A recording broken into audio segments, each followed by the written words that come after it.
안녕하세요. 사랑하는 성도님, 은혜의 주님이 우리와 함께 하십니다. 우리와 함께 하시는 주님을 찬양합니다. 기도합시다. 주님의 거룩하심을 찬양합니다. 주님의 자비하심과 은혜로우심을 감사합니다. 오늘도 주님의 사랑으로 이렇게 복된 삶을 시작합니다. 오늘 하루 사는 동안 저희들의 삶이 주님 은혜 안에 거하게 하시고 언제나 주님을 의지하고 바라보며 나아갈 수 있도록 성령님께서 늘 저희들을 그렇게 깨워주시고 인도하여 주시옵소서. 오늘도 주님의 말씀을 듣습니다. 또 말씀 앞에 저희들의 마음이 열려지고 주님의 음성을 잘 깨달을 수 있도록 인도하여 주시옵소서. 예수님 이름으로 기도합니다. 아멘. 네, 오늘 말씀은 사사기 8장 1절에서 21절까지입니다. 네, 좀 긴 구절인데 오늘 말씀은 제가 그냥 처음부터 묵상을 나누도록 하겠습니다. 자, 오늘 말씀이 이렇게 시작되죠. 1절, 에브라임 사람들이 기드온에게 이르되 내가 미디안과 싸우러 갈 때에 우리를 부르지 아니하였으니 우리를 이같이 대접하면 어찌 됨이냐 하고 그와 크게 다투는지라.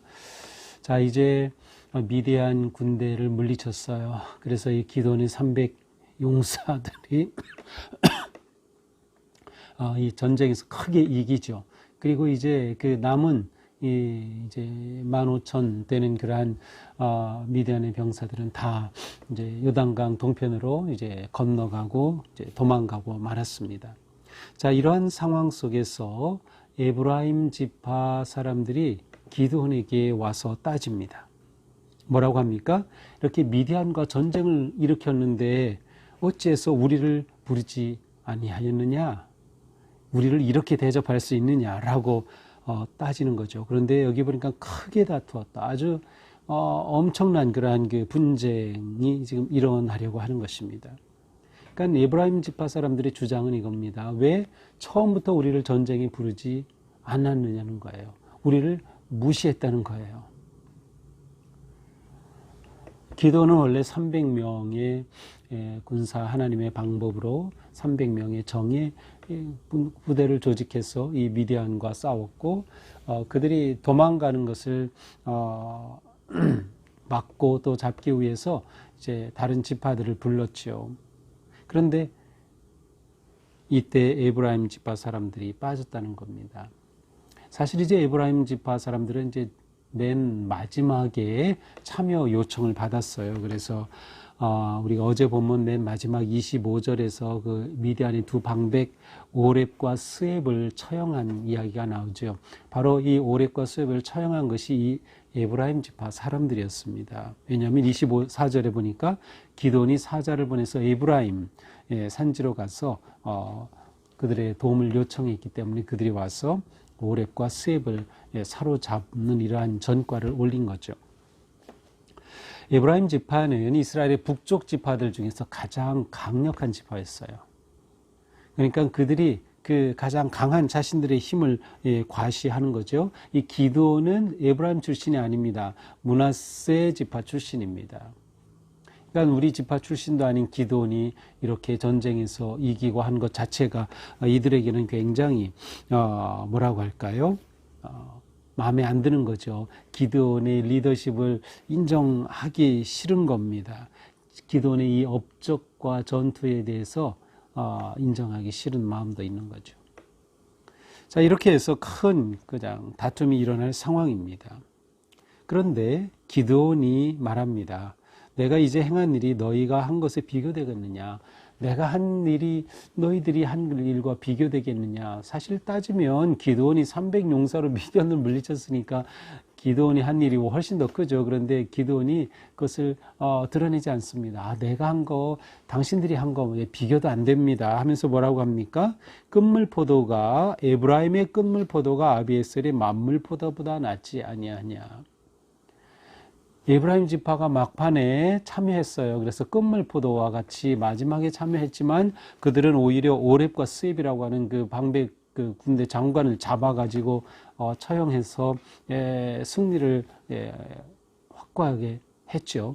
그래서 너희가 그렇게 마지막 끝물, 마지막에 참냈지만 너희가 이룬 것이 아비에셀의 만물 포도보다 낫다. 만물 포도 처음 우리가 한 것보다 너희가 훨씬 더 잘했다. 아비에셀은 이제 이 기드온 가문을 말하죠. 그러면서 3절 미디안 방백 오랫과 수입을 너희 손에 하나님께서 넘겨주셨다. 그러니 내가 한 일이 어찌 능히 너희가 한 것에 비교되겠는. 내가 이룬 거 별거 아니다. 여러분이 한 것이 정말 잘한 것이고 큰 것이다. 이렇게 축혀 세워줍니다. 그러자 그들의 노여움이 풀렸습니다. 에브라임 지파는 무엇인가 이 전쟁에서 주도권을 자기들이 잡기를 원했고 경쟁심이 가득하고 굉장히 호전적이며 실제로 이 에브라임 지파가 나중에 이제 사사기 12장에 가면 엄청난 일을 일으키죠. 굉장히 호전적인 그러한 지파였어요. 그러나 기드온이 정말 지혜롭게 대처했죠. 그러니까 기드온과 갈등할 명분이 사라지고 마니까 이렇게 잘 마무리가 되었어요. 자, 이렇게 된 후에 기드온이 4절에 보니까 300용사를 데리고 요단을 건너갔습니다. 자, 미디안과의 전투에서 끝난 것이 아니라 이제 그 패잔병들을 추격하는 요단강 동편 전투를 계속 이어가고 있는 거죠. 기드온이 이렇게 300용사를 데리고 요단강을 건넜어요. 그러나 이미 전쟁을 치른 상황인데 얼마나 피곤하겠어요. 300용사들이 너무도 피곤하겠죠. 그래서 어떻게 됩니까? 5절에 보니까 숫곳이라고 하는 곳에 이르게 되자 그들에게 이 피곤한 내 이 군사들을 위해서 좀 떡덩이를 달라고 요청을 합니다. 지금 우리가 세바와 살문나를 추격하고, 세바와 살문나는 이 미디안의 왕들 이름입니다. 그들을 추격하고 있다. 그러니 우리를 좀 먹을 것을 달라. 그런데 이 숫곳 사람들은 거절합니다. 그래, 너희 손에, 내 손에 세바와 살문나를 그럼 보여달라. 다시 말하면 그들을 쳐 죽인 그러한 모습을 보여달라. 이 세바와 살문나 미디안은 지금 이 유단 동편 지역에서 영향력을 강하게 끼치고 있으면서 그들의 보복이 두려운 거죠. 그래서 숫곳 사람들이 이 기드온의 요청을 거절합니다. 그러자 기드온이 뭐라고 말합니까? 여호와께서 세바와 살문나를 내 손에 넘겨주시니 내가 들가시와 찔레로 너희 살을 찢으리라. 아주 너희에게 고통스럽게 응징하겠다. 우리에게 도와주지 않았으니 너희들을 보복하겠다. 그렇게 말해요. 그리고서는 브누엘로 갑니다. 브누엘은 브니엘이라고도 불리죠. 브누엘로 가서 또 똑같이 요청하는데 그들도 똑같이 거절합니다. 그러자 기드온이 말하죠. 좋다. 그러면 내가 평안히 돌아올 때 가서 싸워서 이기고 돌아오게 될 때 이 망대다 헐어버리겠다. 아마 이 브누엘에는 멋진 망대가 있었던 것 같아요. 자, 그렇게 하고서 기드온은 지친 병사들을 다 계속 데리고 이 세바와 살문나가 은신한 곳으로 쳐들어갑니다. 자, 이 10절에 보니까 세바와 살문나는 이제 12만 명이 죽고 15,000명이 살아 있죠. 그래서 이 15,000명을 데리고 지금 숨어 있어요. 그리고 설마 여기까지 쫓아오랴 하고 방심하고 있는 그런 상황입니다. 그래서 11절에 보니까 적군이 안심하고 있는 중에 이렇게 방심한 상태에서 기드온이 노바와 욕부하 동쪽 장막에 거주한 자의 길로 올라가서 그 적진을 치니, 노바 욕부하는 어딘지 정확히 우리가 알 수 없지만 이 길라 성읍, 산지의 한 성읍으로 생각이 돼요. 그래서 그쪽으로 들어가서 급습을 하게 됩니다. 그래서 세바와 살문나가 도망하는 것을 잡게 되죠. 그 둘을 붙잡고 그 모든 진영을 다 격파하고 말았습니다. 자, 이렇게 승리를 한 것이죠. 그래서 기드온이 이렇게 두 왕을, 세바와 살문나를 데리고 돌아옵니다. 자, 돌아오면서 누구를 만나겠어요? 아까 도움을 요청했지만 거절했던 숫곳과 브누엘 지역을 지나가게 되겠죠. 자, 어떻게 합니까? 숫곳에 이르러자 한 소년을 붙잡아요. 그리고 14절에 보니까 그를 신문함에 그가 숫곳 방백들과 장로 70명을 그에게 적어준지라. 자, 숫곳의 소년을 신문했어요. 완전히 폭력적으로 너 그 지도자 이름 대 하면서 폭력적으로 정보를 입수합니다. 그렇게 해서 이 숫곳의 지도자들 그리고 장로 70명의 명단을 확보합니다. 이 블랙리스트를 이렇게 확보하죠. 그리고 가서 그들에게 말하죠. 15절 전에 너희가 나를 희롱하였지. 그런데 세바 살문나의 손 지금 내 손에 있지 않느냐. 이들을 보라. 그리고 그 성읍의 장로들 붙잡아서 들고 하셔 찔레로 숫곳 사람들을 징벌하고 그리고 분우엘을 또 만나게 됐죠. 그래서 그 분우엘에서 어떻게 합니까? 망대를 헐어버렸어요. 더 나아가서 그 성읍 사람들까지 죽였습니다. 자, 여기 문제는 숫곳과 분우엘은 이스라엘 백성입니다. 이방인이 아니에요.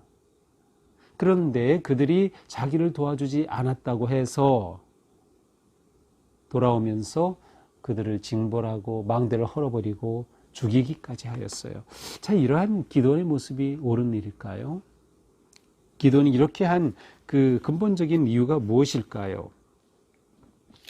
자, 18절입니다. 이에 세바와 살문나에게 말하되, 자, 이제 기도원이 세바와 살문나 이 두 미디안 왕들에게 신문하죠. 너희가 다볼에서 죽인 자들이 어떤 자들이냐? 아마도 이 두 왕은 다볼에서 이스라엘 백성들을 쳐 죽인 것 같아요. 그런데 그들이 어떤 사람이냐 물어보니까 그들이 말하죠. 너와 같아서 하나같이 왕자들의 모습과 같더라. 다시 말하면 기드온의 가족이었던 것입니다. 기드온의 친족들을 이 세바와 살문나가 죽였던 것이죠. 그들의 모습이 하나같이 너처럼 왕자와 같다. 여기서 처음으로 왕이라고 하는 단어가 나와요. 이건 굉장히 중요합니다. 왜냐하면 지금 시대는 사사시대는 왕이 없는 시대예요. 그리고 사사시대가 끝나면서 왕정으로 넘어가는데 그 왕의 모티브가 여기에 처음 나타나는 거죠. 살며시 드러나죠. 그렇게 되면 어떤 모습이 연상이 됩니까? 기드온을 왕으로 혹시 추대? 네. 그러한 모습이 내일 본문에 또 나옵니다. 자, 어쨌든 왕자와 같은 모습이다. 그러니까 기드온은 확인한 셈입니다. 이들이 내 친족을 죽인 자들을 확실하구나. 이것을 보면서 우리는 왜 기드온이 요단 동편까지 추격해 왔는지를 짐작할 수 있어요. 그것은 정말로 이 전쟁을 완전히 끝내기 위해서가 아니라 자기 친족을 이들이 죽였다고 하는 것을 알고 그 복수를 하기 위해서 기드온의 300용사를 이끌고 여기까지 요단강 동편에 추격해 왔던 것이죠. 기드온이 이렇게 추격한 이유가 드러납니다. 그러자 이렇게 말하죠. 19절 그들은 내 형제들이다. 내 어머니의 아들들이다.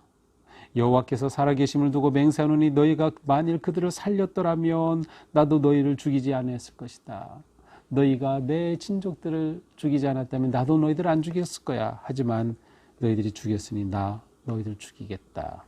그리고서는 기드온이 자기의 큰아들을 여델에게 칼을 줍니다. 그리고 기드온이 자기 아들 보고 자 여기 죽여. 우리 친족을 죽인 이 왕들이다 하며 세바와 살문나를 죽이라고 칼을 주죠. 그런데 기드온의 맏아들이었던 여델이 두려워합니다. 벌벌 떱니다. 죽이지 못하죠.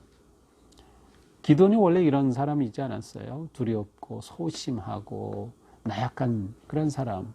그 아들 여들이 어떻게 죽입니까? 그러자 이 세바와 살문나가 말하죠. 사람이었다면 그 힘도 그러하니라. 소년이 힘이면 약하지만 성인이면 힘도 세니 내가 죽여라.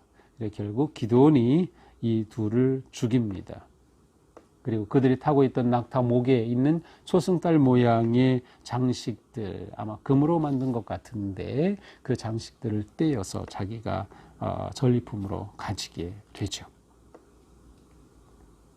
자, 이것이 오늘 본문입니다. 자, 오늘 본문은 그렇게 내용이 좀 밝지는 않습니다. 이스라엘 백성들이 이스라엘이 기드온을 통하여 그들을 괴롭히던 미디안을 쳐부수는 이야기인데 이 안에 들어와 있는 그 내용은 굉장히 좀 부정적인 것들이죠. 일단은 기드온의 모습입니다. 자, 기드온이 처음 에브라임 지파들에게와의 관계에서는 아주 잘했어요. 그래서 우리는 여기에서 양보하고 겸손하게 자기를 내려놓을 때 갈등과 분열이 사라진다. 자기 주장을 내려놓을 때. 그래서 에브라임 지파가 왜 우리 일찍부터 안 불렀냐고 따지고, 사실 일찍부터 참여해야 전리품도 더 많이 얻는 거죠. 아마 그것 때문에 그런지도 모르겠어요. 어쨌든 주도권을 놓고 이렇게 호전적인 에브라임 지파와의 관계에 있어서는 기도원이 지혜롭게 겸손하게 내가 이룬 거 별거 아닙니다. 당신들이 한 것이 정말 큰일입니다 하면서 그들을 축켜 세우고 인정해주고 자기를 부인했을 때 갈등이 없이 이 어려움이 잘 해결될 수 있었어요. 이것은 우리 삶의 아주 중요한 지혜입니다. 양보와 겸손의 자세, 자기 부정의 마음이 우리의 삶을 평화로운 길로 이끌어 갑니다. 자, 그러나 기도는 그 뒤에 만난 숫곳과 분우엘 사람들에 대해서는 복수하고 자기들이 배고플 때 떡을 안 줬다고 해서 복수하고 망대를 무너뜨리고 죽이기까지 했어요. 여기서 기도원의 특징이 보입니다. 강한 사람에게는 약한데 약한 자들에게는 강한 전형적인 잘못된 리더십이죠. 왜 이런 모습이 나타날까요?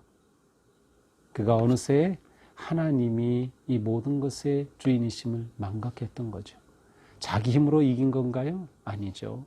하나님의 힘으로, 하나님의 도우심으로. 그러나 그는 지금 자기의 개인적인 원한과 복수의 전력을 사용하면서 그릇된 길로 나아갔음을 볼 수 있습니다.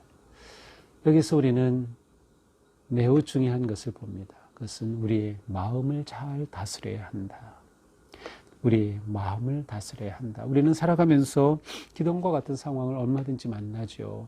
상처받기도 하고 누가 나를 무시하기도 하고 배반하기도 하고 마땅히 도와줄 줄 알았는데 도와주기는커녕 빈정대기도 하고, 그러나 이런 모든 상황에서 우리 마음에 일어나는 분노와 복수심과 원망과 이러한 것들로부터 우리의 마음을 잘 다스리지 않으면 우리의 삶에는 갈등과 아픔과 고통, 더 나아가서 관계의 깨어짐, 더 나아가서 치유할 수 없는 그러한 깊은 아픔을 남기게 되는 거죠. 그래서 우리의 마음을 잘 관리하자. 우리가 어떻게 우리의 마음을 관리할 수 있을까요? 아마 최선의 방법은 우리 안에 예수님의 마음을 품는 것입니다. 너희 안에 이 마음을 품으라. 곧 그리스도 예수의 마음이니. 그는 하나님과 같은 본체이셨지만 낮아져서 죽기까지 내어주신 그 예수님의 마음. 그래서 예수님의 마음을 우리에게 내가 품을 때, 그리고 예수님 닮아가는 것을 우리의 삶의 가장 중요한 표준으로 삼을 때 우리의 마음을 다스리고 우리의 삶에는 전쟁과 죽임과 피비린내 나는 갈등이 아니라 참 평안과 소망과 기쁨이 넘치게 될 것입니다. 오늘 말씀 우리 생각하면서 오늘 하루 살아갈 때에 약한 자에게 우리는 그들을 정말 도와주고 그들처럼 우리가 약해져야 하고요. 강한 자 앞에서는 오히려 복음으로, 믿음으로, 진리로 강하게 설 수 있는 그러한 바른 삶의 길로 나아갈 수 있기를 주님의 이름으로 축복합니다. 기도합시다. 주님, 오늘 말씀을 보면서 우리가 살아가면서 어떻게 반응하고 행동해야 하는지를 깊이 생각합니다. 저희에게 지혜가 필요합니다. 저희가 살아가는 삶에서 저희의 마음을 잘 다스리며 저희 안에 그리스도 예수님의 마음이 심겨져서 어떤 상황에서도 겸손하고 자기 주장을 하지 아니하며 분노와 복수심과 교만의 마음이 일어나지 않도록 저희들을 다스리시고 인도하여 주옵소서. 어떤 상황에서도 주님이라면 어떻게 하셨을까 물어보면서 주님의 마음으로 살아가기에 힘쓰는 저희들 되게 하여 주시옵소서. 예수님 이름으로 기도합니다. 아멘. 네, 오늘도 주님의 은혜 안에서 우리의 삶이 평화롭고 기쁨이 넘치는 행복한 삶 되기를 축복합니다. 사랑합니다.